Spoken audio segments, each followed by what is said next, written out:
पड़ताल में आज हम आपको बौद्ध धर्म की उस कड़वी सच्चाई से रूबरू कराएंगे जिससे आपने पहले कभी नहीं जाना होगा और ना ही सुना होगा।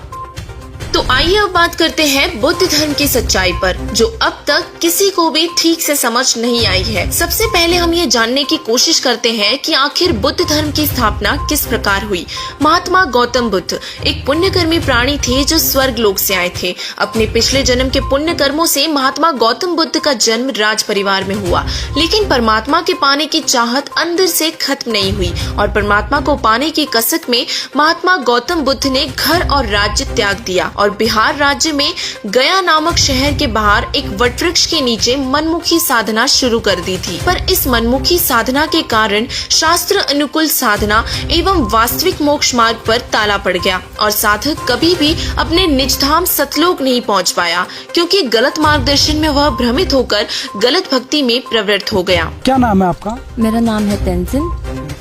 कहाँ से हो आप? मैं कर्नाटक से हूँ। तो हम जानना चाहते हैं कि आपने बौद्ध धर्म कब स्वीकार किया? स्वीकार मतलब मैं पैदाइश बौद्ध धर्म की हूँ। मेरे माँ बाप मेरे एंसेस्टर सब बुद्धिस्ट हैं। तो हम जानना चाहते हैं महात्मा बुद्ध जी और बौद्ध धर्म में भक्ति और मुक्ति का मार्ग क्या बताया है? सिंपल। भक्त मतलब मैं समझ नहीं पाई, लेकिन मोक्ष मतलब जो भगवान बुद्ध है उन्होंने कहा है कि ये जो संसार है वो सफरिंग लाइक दुखम है ये। तो जब इनसे आप पार करते हो, इन संसार से पूरा पार कर मतलब बाहर निकलते हो, तभी आपको मोक्ष मिलता है। तो भगवान जैसे कि आप कहते हैं ना, किसी दूसरे धर्म में या कोई जो रिलीजन है उसमें कहते हैं कि मरने के बाद मोक्ष प्राप्त होती है। तो भगवान बुद्ध ने हमें ये बताया कि मोक्ष निर्वाण प्राप्त पाने के लिए, मुक्ति पाने के लिए मरने की कोई जरूरत नहीं, आप जीते जी भी मोक्ष प्राप्त कर सकते हैं। महात्मा गौतम बुद्ध काफी समय तक निराहार बैठे रहे। हाथ पांव हिलना बंद हो गए, शरीर नर कंकाल सरिका हो चला और धीरे धीरे मृत्यु के निकट पहुंच गए। किसी दयावान महिला ने बुद्ध के मुंह पर खीर लगा दी, सोचा शायद इनके प्राण बच जाए। बुद्ध ने वह खीर चाटनी शुरू कर दी। पहले दिन 10 से 20 ग्राम, दूसरे दिन 50 से 60 ग्राम और तीसरे दिन आंख खुली तो उठकर चल पड़े। बुद्ध को पता चला कि भूखे रहकर साधना नहीं की जा सकती, तो अपने इस अनुभव से उन्होंने विधान बना दिया कि भूखे मरने से कल्याण संभव नहीं। और आज लोग जिसे बुद्ध के निर्वाण प्राप्ति के नाम से जानते हैं, वह बुद्ध को ध्यान में एक रोशनी दिखाई दी, जिसे आज लोग डिवाइन लाइट कहते हैं। पर जैसे किसी खेत की सफाई करने के बाद यदि उसमें सही फसल नहीं बोई गई तो उसमें झाड़ियां उग जाती है, और उसी तरह बुद्ध अच्छी आत्मा के थे। मतलब एक तरह से उनका खेत साफ था, पर सही भक्ति रूपी फसल नहीं बीजने से उन्हें झाड़ी रूपी रोशनी दिखाई देने लगी, जिसका मोक्ष मार्ग में कोई स्थान नहीं था। दोस्तों, जैसे कि आपको पहले भी बताया गया है कि महात्मा बुद्ध की पिछली पुण्य कमाई अच्छी थी और इसीलिए उनके वचन में भी शक्ति थी, जिससे उन्होंने बहुत से लोगों को प्रभावित भी कर दिया। 3000 वर्ष पहले जब बुद्ध आए थे तब तो अंधविश्वास बहुत ज्यादा था और इसीलिए महात्मा बुद्ध के वचनों पर विश्वास करके लोग बहुत ही आसक्त होने लगे। लंबी जटा देखकर यह अनुमान लगाया जाता था कि बहुत ही पहुंचे हुए संत हैं और महात्मा गौतम बुद्ध के लिए हर आम आदमी के प्रभावित होने की एक खास वजह उनकी विशेष प्रकार की वेशभूषा भी थी, जिसे देखकर लोग समझते थे कि ये बहुत ही पहुंचे हुए महात्मा हैं। लेकिन बुद्ध द्वारा बताई गई पूजा की विधि शास्त्र अनुकूल न होने से किसी को भी आध्यात्मिक लाभ संभव नहीं हुआ। जब महात्मा बुद्ध के निर्देश अनुसार भक्ति करने से कोई लाभ नहीं हुआ तो सबने ये मान लिया कि भगवान है ही नहीं और अपना काम करो और खाओ। तो बौद्ध धर्म ईश्वर के अस्तित्व को नकारता है, आपका कहने का तात्पर्य है? जी, भगवान बुद्ध ने, और यह हमारे ग्रंथों में भी बहुत जगह पाया गया है जिसमें भगवान बुद्ध ने ईश्वर की अस्तित्व को खंडन किया कि ईश्वर का, जैसे भगवान बुद्ध ने कहा, जब मैं परम सत्य की खोज में पूरे ब्रह्मांड में विचरण किया तो मुझे एक ऐसा तत्व नहीं मिला जहाँ जिसे लोग ईश्वर कहते हैं और जिसने मनुष्य की विधाता को बनाया है या मनुष्य के भाग्य को बनाया है। क्योंकि भगवान बुद्ध ने कहा है कि मनुष्य अपना भाग्य खुद ही बनाते हैं। अब यहाँ ये समझना होगा कि बुद्ध की क्रिया के अनुसार उन्हें भगवान नहीं मिला, तो इसका मतलब ये है कि भगवान पाने का उनका तरीका गलत था, ना कि ये कि भगवान है ही नहीं।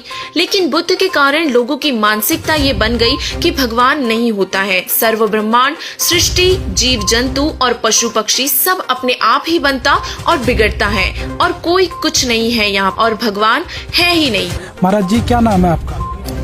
मेरा नाम है भंते सत्यपाल, कहाँ से हो आप? बुद्ध गया से। महाराज जी, हम जानना चाहते हैं, क्या महात्मा बुद्ध जी ने कोई गुरु बनाया था? नहीं, उनका कोई गुरु नहीं। तो क्या बिना गुरु के मोक्ष पाया जा सकता है? एकदम पाया जा सकता है। अच्छा, बिना गुरु के मोक्ष कैसे पाया जा सकता है? वो अपने पटिसमुत्पाद से, साधना से, जिसको विपासना बोला जाता है। इससे पहले भी जो है प्राणायाम था, प्राणायाम का ही दूसरा रूप विपासना है। तो महात्मा बुद्ध जी ने जो भक्ति और मुक्ति का मार्ग बताया है, भगवान पाने का जो मार्ग बताया, क्या वो हमारे वेद गीता में प्रमाणित है? वो सिर्फ दुख को निवारण के लिए रास्ता बताए हैं, न कि कोई मुक्ति और न कोई स्वर्ग है न कोई नर्क है। तो क्या महात्मा बुद्ध और बौद्ध धर्म भगवान के अस्तित्व को मानते हैं? नहीं, भगवान को अस्तित्व को नहीं मानते। जो भी है इसी जन्म में दुख के निवारण के लिए आपको अपना जो है से भक्ति करना है और विपासना करना है, चित्त को शांत करना है। जो कहते हैं कि बेटा मेरा है, धन मेरा है, कोई नहीं। जब अपना खुद अपना शरीर अपना नहीं है तो कहाँ से बेटा और धन आएगा? लोगों ने उनकी बातों में आकर कहा कि सब भ्रमणा है, और फिर ये नकारात्मक मानसिकता के आधार पर एक सिद्धांत बन गया जिसने लाखों लोगों का अनमोल मनुष्य जीवन बर्बाद कर दिया। और इसी कारण कई देश जैसे कि चीन, म्यांमार, रूस आदि नास्तिकता के घोर अंधेरों में चले गए और भगवान और मोक्ष से कोसों दूर हो गए। जबकि यथार्थ ज्ञान तो इससे बहुत ही भिन्न है कि परमात्मा है और उसकी शास्त्र अनुकूल साधना करने से ही उनकी प्राप्ति हो सकती है तथा पूर्ण मोक्ष भी प्राप्त किया जा सकता है। बुद्ध के द्वारा बनाए गए स्वयंमुखी मार्ग पर चलकर कोई भी व्यक्ति परमेश्वर प्राप्ति नहीं कर सकता। हठयोग से सांसारिक सुखों व देह त्याग तो संभव है, परंतु ईश प्राप्ति कदापि नहीं। युगों की पुण्यकर्मी प्यासी और तरसती आत्मा परमात्मा के दर्शन मात्र के लिए अपना सब कुछ न्यौछावर करने पर तत्पर रहती है, पर सही गुरु व सत्मार्ग का अभाव जीव के असंख्य दुखों का कारण बन जाता है। लोगों को भगवान में आस्था बनी रहे, इसके लिए परमेश्वर हर युग में परमात्मा स्वयं सतलोक से धरती पर अवतरित होते हैं। पूर्ण परमात्मा कबीर साहिब जी हैं, जो कि सतलोक में शह शरीर ऊंचे सिंहासन पर विराजमान है। उन्होंने सर्व ब्रह्मांडों की उत्पत्ति करके मनुष्य को अपने ही स्वरूप के अनुसार बनाया है। मोक्ष का सतमार्ग जानने के लिए परमेश्वर कबीर जी द्वारा बताए भक्ति मार्ग पर चलिए व ज्ञान समझकर परमात्मा कबीर जी के अवतार संत रामपाल जी महाराज जी से नाम दीक्षा लेकर भक्ति करें। दोस्तों, ऐसे न्यूज की सही और सटीक रिसर्च में ये जानकारी बुद्ध धर्म की वास्तविकता को आपके सामने प्रत्यक्ष रखती है। बुद्ध धर्म का ज्ञान हमारे पवित्र शास्त्र जैसे कि गीता और वेदों के विरुद्ध होने से व्यर्थ है।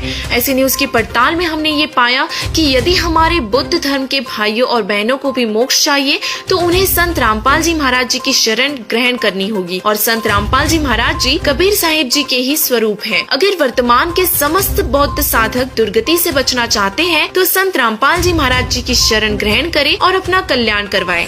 आज ऐसे न्यूज की स्पेशल रिपोर्ट में है पाया कि बौद्ध धर्म में सच्चे भगवान की वास्तविक जानकारी किसी के पास नहीं है। संत रामपाल जी महाराज जी प्रमाणित करके बताते हैं कि परमेश्वर कबीर जी की सत्य भक्ति केवल उन्हीं के पास है। इस वीडियो को देखने वाले हमारे सभी बौद्ध धर्म के भाई बहनों से प्रार्थना है, संत रामपाल जी महाराज जी के सत्संग सुनकर उनकी शरण ग्रहण करें।